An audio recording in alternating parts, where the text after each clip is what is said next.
Want to make sure you're using the latest version of Clipchamp. Updating the app can give you access to improvements, new features, and fixes.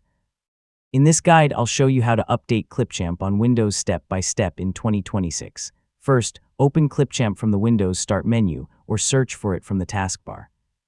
If you're using an older version, Clipchamp may display an update notification when you launch the app. If an update notification appears, follow the prompt to update Clipchamp.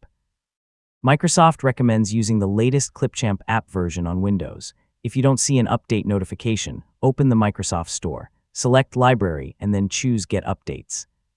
Windows can check your installed store apps and install available updates, including Clipchamp when an update is available. Let the Microsoft Store finish downloading and installing the update.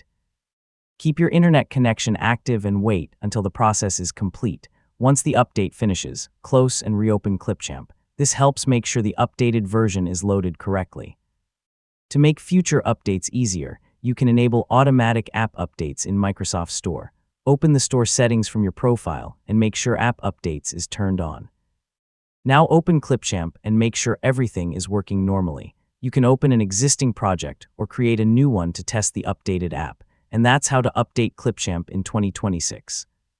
Check for an update notification, use the Microsoft Store if necessary, restart Clipchamp, and enable automatic updates to make future updates easier.